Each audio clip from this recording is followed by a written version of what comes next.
नमस्कार बच्चों, आप सभी का स्वागत है आपके अपने YouTube चैनल होम साइंस में, जिसमें आज आप सब पढ़ने वाले हैं MA second semester home science की क्लास। जी हाँ, सेकंड सेमेस्टर की क्लास है और आप सब का पेपर थर्ड है। ठीक, पेपर थर्ड है। इससे पहले भी मैंने आप सबको पेपर 1 के बारे में पढ़ाया था, जिसमें बहुत ही कम समय में सभी शॉर्ट प्रश्नों को हल किया था। ठीक, तो जो भी बच्चे वो वीडियो नहीं देखे हैं जा कर के देख लें, क्योंकि बहुत ही इम्पोर्टेंट है। वहाँ से आपके कई नंबर बनने वाले हैं, तो बिल्कुल भी स्किप ना करें, वो वीडियो पूरा वॉच करें। ठीक, तो आज इस वीडियो पर चलते हैं, चर्चा करते हैं MA second semester paper third. Paper third का क्या नाम है आप सबको पता है? तो आप सबको पता है तो कमेंट करते रहा करिए, क्योंकि कमेंट से भी याद हो जाता है। मानव विकास क्या है आपका? मानव विकास में मानव विकास में सॉरी बच्चों, बड़ा है लेकिन अभी हम डिलीट कर देंगे। आकलन क्या है? आकलन तो मैंने सेकंड में भी पढ़ाया है आपको, फर्स्ट ईसीसी में भी आकलन पढ़ाया। आकलन क्या है? ठीक, तो आकलन के तरीके और क्या है? तरीके एवं तकनीक। ठीक, तो आई होप याद हो गया। मानव में जो मानव है, मानव विकास में आकलन के तरीके एवं तकनीक, ये आपका पेपर थर्ड है। तो पेपर थर्ड में मैंने सभी शॉर्ट प्रश्नों को रखा है, बीच में बिल्कुल मत स्किप करना, वीडियो पूरा वॉच करना। सभी शॉर्ट प्रश्नों को यहाँ पे कवर करेंगे और जितने भी प्रश्न बनेंगे, मान लो आप लॉन्ग में भी आ जाता है मानव विकास क्या है। ओके, यहीं पर देख लेते हैं मानव विकास क्या है। तो लॉन्ग में अगर आ जाता मानव विकास क्या है, इसकी विशेषताएं क्या है, तो मानव विकास क्या है इतना तो आप लिखोगे ही। मानव विकास की परिभाषा दीजिए, किसने दिया था, इतना तो लिखोगे ही, है ना। तो इसी तरह और विशेषता क्या है, मानव विकास कैसे होता है, यहाँ पर आप लिख सकते हैं। तो इस तरह से आपके लॉन्ग में भी ये इम्पॉर्टेंट होंगे सारे वीडियो, सॉरी बच्चों, सारे महत्वपूर्ण प्रश्न होंगे। तो अभी तक लाइक शेयर नहीं किया तो लाइक शेयर कर दीजिए, और बहुत फास्टली हम सब कवर करेंगे क्योंकि पेपर नज़दीक है। अब पेपर में ज़्यादा समय नहीं बचा है, जल्दी जल्दी सब रिवीजन करते रहिए। ठीक, तो मानव विकास क्या है, आपने मानव विकास पढ़ा हुआ है। शिशु आपने एमए फर्स्ट सेमेस्टर में एडवांस ह्यूमन डेवलपमेंट में पढ़ा था कि मानव विकास क्या था, उसमें भी फर्स्ट पेपर था, फर्स्ट क्वेश्चन था। तो आइए जानते हैं मानव विकास क्या। मानव विकास का साधारण अर्थ होता है कि मनुष्य के विकसित होने से, ठीक, मनुष्य के विकसित होने से ही मानव का विकास होता है। ओके, उचित वातावरण होकर मनुष्य अपनी जो आनुवांशिक योग्यताओं में वृद्धि करता है, वही क्या कहलाता है? मानव विकास कहलाता है। क्रो के शब्दों में क्रो ने कहा कि ये राइटर का नाम याद रखना, बार बार आपसे बताते हैं। ठीक, बालक की भ्रूणावस्था से प्रारंभ होकर मृत्यु पर्यंत विकास का अध्ययन ही मानव विकास कहलाता है। ठीक, वुडवर्थ ने कहा कि ये परिभाषा बहुत अच्छी है, हम तो ये शुरू से ही याद रखते हैं। ठीक, मानव विकास की आप भी याद कर लेना। मानव विकास के अध्ययन के अंतर्गत व्यक्तित्व के व्यवहार द्वारा उत्तेजनाओं को दी गई अपनी क्रियाओं एवं प्रतिक्रियाओं का योग सम्मिलित है। ठीक, मानव मूल्यांकन से आप क्या समझते हैं? जो मानव का मूल्यांकन होता है वो मानव पर परिसंपत्तियों का मूल्यांकन है, जैसे मानवीय संसाधन लेखांकन से संबंधित हैं। ठीक, यह मुख्य रूप से मानव पूंजी से संबंधित है। इसका मूल उद्देश्य मानव संसाधन का प्रभावी प्रबंधन है। ठीक, उसके बाद नेक्स्ट आता है मानव विकास सूचकांक का महत्व बताइए। मानव विकास सूचकांक का महत्व, यह देश के विकास के स्तर का संकेत करता है। मान लो मानव विकास का अर्थ हो गया, उसके सूचकांक का महत्व पूछ लिया ये लॉन्ग में, तो आप यहीं से शॉर्ट में याद रहेगा तो लॉन्ग में लिख सकते हैं। ठीक, तो याद बीच में बिल्कुल स्किप ना करें, पूरा वीडियो वॉच करें। ठीक, यह देश के विकास के स्तर का संकेत करता है। यह विभिन्न देशों को संकेत देता है कि वे मानव विकास की दिशा में कितना अग्रसर हो चुके हैं तथा उन्हें कितना और आगे जाना है। ठीक, ये बताता है मानव विकास के सूचकांक के द्वारा हमें पता चलता है। आकलन क्या है, अभी भी मैंने आपको ईसीसी में पढ़ाया था। आकलन क्या है, यहाँ पे भी देख लेते हैं। साधारण भाषा में अगर देखा जाए तो असाइनमेंट क्या होता है कि साधारण भाषा में असाइनमेंट का अर्थ होता है कि पास बैठना एवं अवलोकन करना। ठीक, तो इरविन के अनुसार, इरविन ने कहा कि आकलन छात्रों में व्यवस्थित विकास के आधार पर अनुमान है। यह किसी भी वस्तु को परिभाषित कर चयन, रचना, संग्रहण, विश्लेषण, व्याख्या और सूचनाओं का उपयुक्त प्रयोग कर बाल विकास तथा अधिगम को बढ़ाने की प्रक्रिया होती है। आकलन के उद्देश्य क्या है? आकलन का मुख्य उद्देश्य होता है कि व्यक्ति की व्यक्तिगत क्षमता का तथा अनुभूति का मापन करना, जिसे मनुष्य के लक्ष्य को प्राप्त करने का आकलन किया जा सकता है। ठीक, इससे यह पता लगाया जा सकता है कि लक्ष्य प्राप्त करने में व्यक्ति को कितना समय और कितने अधिक ज्ञान की ज़रूरत होती है, आवश्यकता होती है। ठीक, इससे पता लगाया जा सकता है। अधिगम क्या है, जिसको हम इंग्लिश में लर्निंग बोलते हैं। ठीक, तो लर्निंग का अर्थ होता है कि प्रत्येक प्राणी के कार्य करने की प्रवृत्ति होती है। कार्यों के द्वारा वह अपने जीवन की रक्षा करता है और व्यक्ति के अनुभव के आधार पर उसके कार्यों में परिवर्तन होता रहता है। अनुभव के इस प्रकार लाभ उठाने की क्रिया को ही क्या कहते हैं, अधिगम या सीखना कहते हैं। मान लो अभी आपको शुरुआत में आपको नमक डालना नहीं आता था, फिर धीरे धीरे आपको अनुभव हुआ और आप नमक डालना सीख गए, तो यही आपका अधिगम है। ठीक, नेक्स्ट आता है प्रेसी के अनुसार अधिगम वह अनुभव है जिसके द्वारा कार्य में परिवर्तन या समायोजन होता है तथा व्यवहार की नवीन विधि प्राप्त होती है। वृद्धि क्या है, वृद्धि शब्द परिमाणात्मक परिवर्तनों के लिए प्रयुक्त होता है। उदाहरण के लिए बालक में बड़े होने के साथ साथ आकार, लंबाई, ऊंचाई और भार होने वाला परिवर्तन वृद्धि कहलाता है। अभी मैंने बताया वृद्धि विकास के बारे में। ठीक, वो किसमें, ईसीसी में बताया था। ठीक, वृद्धि का अर्थ होता है बढ़ाना या फैलाना होता है। अतः मनुष्य के आंतरिक एवं बाह्य अंगों द्वारा बढ़ना ही वृद्धि कहलाता है। वृद्धि शारीरिक रचना, शारीरिक बदलाव की ओर संकेत करते हैं, जबकि विकास क्या होता है, विकास शब्द गुणात्मक परिवर्तनों के लिए प्रयुक्त किया जाता है जिसके फलस्वरूप बालकों की कार्य क्षमता, कार्यकुशलता और व्यवहार में प्रगति होती है। यहाँ पर हार्लाक के अनुसार विकास की परिभाषा भी देख लेते हैं। हार्लाक महोदय ने कहा, विकास बड़े होने तक सीमित नहीं है, वरन इसमें प्रौढ़ावस्था के लक्ष्य की ओर परिवर्तनों का प्रगतिशील क्रम निहित रहता है। विकास के फलस्वरूप व्यक्ति में नवीन विशेषताएं और नवीन योग्यताएं प्रकट होती रहती हैं। मान लो अभी आप पढ़ाई कर रहे हैं, फिर उसके बाद आपका विकास होगा, आप जॉब करेंगे, फिर उसके बाद आपका विकास होगा। ठीक, ये सब विकास के अंदर। मापन क्या है, मापन जिसे हम कहते हैं कार्लिंगर के अनुसार, कार्लिंगर ने कहा कि मापन नियमानुसार वस्तुओं या घटनाओं को रक्षा प्रदान करता है, यही मापन कहलाता है। बेसले के अनुसार, बेसले ने कहा मापन मूल्यांकन का वह भाग है जो प्रतिशत, मात्रा, अंक, मध्यमान तथा औसत आदि के द्वारा व्यक्त किया जाता है, यही क्या कहलाता है, आपका मापन कहलाता है। आइए परिपक्वता जानते हैं। परिपक्वता भी मैंने पढ़ाया था ईसीसी में। ओके,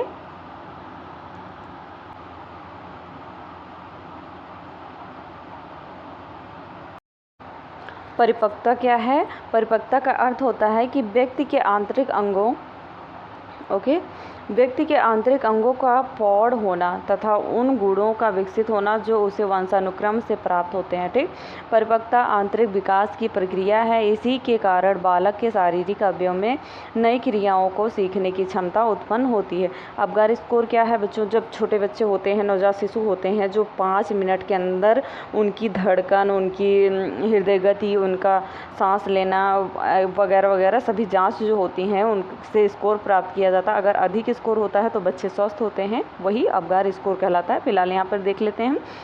नवजात के जन्म के 1 मिनट से लेकर 5 मिनट तक उसके कुछ परीक्षण किए जाते हैं। इन परीक्षणों में यह निर्धारित होता है कि नवजात को सांस लेने में कोई दिक्कत तो नहीं है।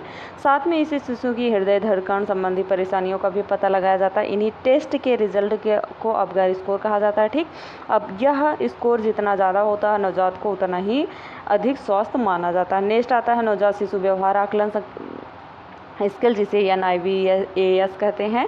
नवजात शिशु व्यवहारिक आकलन स्केल को ब्रेजिल लेंटन स्केल के रूप में भी माना जाता है। यह पर्यावरण के प्रति नवजात की प्रतिक्रियाओं को मापने के लिए एक तंत्रिका संबंधी और व्यवहार संबंधी परीक्षण होता है।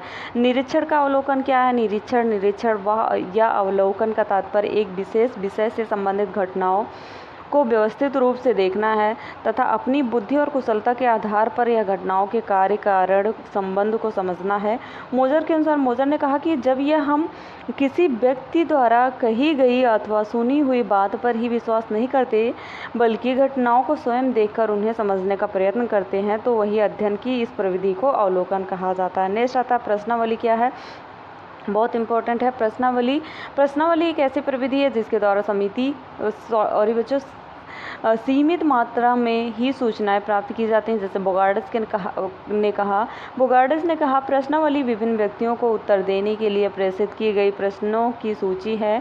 प्रश्नावली विधि में बालकों के व्यक्तित्व संबंधी गुणों, समस्याओं, रुचियों, अभिवृद्धियों, पारिवारिक पृष्ठभूमि आदि के अध्ययन के संबंध में उनके माता पिता तथा शिक्षक से पूछे जाने वाले प्रश्न आते हैं और उनके उत्तर द्वारा निष्कर्ष निकाला जाता है। यही प्रश्नावली कहलाता है। अनुसूची क्या है? नेक्स्ट क्वेश्चन बहुत तेजी के साथ कवर करेंगे। नेक्स्ट क्वेश्चन अनुसूची है। अनुसूची बहुत ही से प्रश्नों की एक ऐसी व्यवस्थित और वर्गीकृत सूची है जिसका उपयोग अध्ययनकर्ता द्वारा उत्तरदाता से साक्षात्कार करके आवश्यक सूचनाओं का संग्रह करने के लिए किया जाता है। जो आवश्यक सूचनाएं होती हैं उसके लिए रिकॉर्ड रखा जाता है, वही अनुसूची कहलाता है। ठीक, गुड्डे तथा हॉट ने कहा कि अनुसूची प्रायः प्रश्नों के एक समूह के लिए उपयोग में लाया जाने वाला नाम है जो साक्षात्कारकर्ता द्वारा अन्य व्यक्तियों के आमने सामने की स्थिति में पूछे और भरे जाने होते हैं। ठीक, जैसे प्रश्नावली प्रश्न करते हैं केवीएस में बिग बी जी, सॉरी बच्चों, अमिताभ बच्चन जी। व्यक्तिक अध्ययन क्या है? पीबी यंग ने कहा कि व्यक्तिक अध्ययन किसी एक सामाजिक इकाई के जीवन की खोज और विश्लेषण की पद्धति है, चाहे यह इकाई एक व्यक्ति हो या परिवार हो या संस्था हो या संस्कृति हो, समूह या संपूर्ण समुदाय ही क्यों ना हो। ठीक, सब व्यक्तिक अध्ययन का तात्पर्य किसी भी एक सामाजिक इकाई के समस्त पक्षों का व्यापक, सूक्ष्म और गहन अध्ययन करना है। इसी विधि में बालक के अतीत एवं वर्तमान जीवन की घटनाओं का लेखा जोखा तैयार किया जाता है। नेक्स्ट आता है नाड़ी ऑक्सीमेट्री। जो ऑक्सीमीटर होता है ना फेफड़े धड़कन नापने के लिए, ठीक, नाड़ी की, तो वही एक मशीन होती है। नाड़ी ऑक्सीमीटर एक परीक्षण है जो खून में कितना ऑक्सीजन है या मापता है। नाड़ी ऑक्सीमेट्री नवजात शिशु में दिल और फेफड़ों के रोग के जांच के लिए भी इस्तेमाल किया जाता है। आपने कोरोना टाइम में बहुत ही देखा होगा। जन्मजात हृदय रोग, जिसे हम CSD कहते हैं। CSD क्या है? हृदय के आकार में परिवर्तन या हृदय में छेद की समस्या को जन्मजात हृदय विकार कहा जाता है। जन्मजात हृदय रोग बच्चों में जन्म से ही होते हैं। इस बीमारी में बच्चों के हृदय की और उसकी प्रमुख नालिकाओं की संरचना में विकृति आ जाती है। इकोकार्डियोग्राम क्या है? इकोकार्डियोग्राम यह एक प्रकार का स्कैन है जो हृदय और उसके पास की धमनियों को देखने के लिए इस्तेमाल किया जाता है। इकोकार्डियोग्राम हृदय और आसपास की धमनियों की संरचना और उनके माध्यम से खून कैसे बहता है इसकी जांच करके और हृदय में पंपिंग चैम्बर तक पहुंचकर हृदय की कुछ स्थितियों की जांच और देखरेख में मदद करता है। मान लो हृदय, आप अपने हार्ट पर हाथ रखिए, देखो पंपिंग होता रहता है, ये पंपिंग चैम्बर कहलाता है। ठीक, विकासात्मक मूल्यांकन क्या? विकासात्मक मूल्यांकन समान उम्र के बच्चों की तुलना में बच्चे के प्रदर्शन का मानचित्रण करने की प्रक्रिया तुलना समूह एवं उस जनसंख्या में प्रतिनिधि नमूने से प्राप्त किया जाता है जिसे बच्चा आता है। कई कारक अलग अलग जनसंख्या समूहों के बीच अलग अलग प्रदर्शन में योगदान करते हैं, तो यही आपका विकासात्मक मूल्यांकन कहलाता है। मूल्यांकन का मापदंड क्या है? मूल्यांकन मापदंड विधि क्या है? मूल्यांकन मापदंड विधि में बालकों की मनोवृत्ति, व्यक्तित्व एवं चरित्र तथा का अध्ययन करने के लिए बाल विकास के अंतर्गत मूल्यांकन मापदंड विधि का प्रयोग किया जाता है। इस विधि के अनुसार बालक के जिस प्रकार के व्यवहार का व्यक्तित्व या चरित्र संबंधी विशेषताओं का अध्ययन करना होता है, श्रेणीबद्ध करके मूल्यांकन मापदंड द्वारा क्रमागत एवं मात्रात्मक मूल्यांकन किया जाता है। प्रातः सूचनाओं के आधार पर अध्ययनकर्ता निर्धारित बाल व्यवहार के संबंध में निष्कर्ष निकालते हैं। साक्षात्कार विधि क्या है?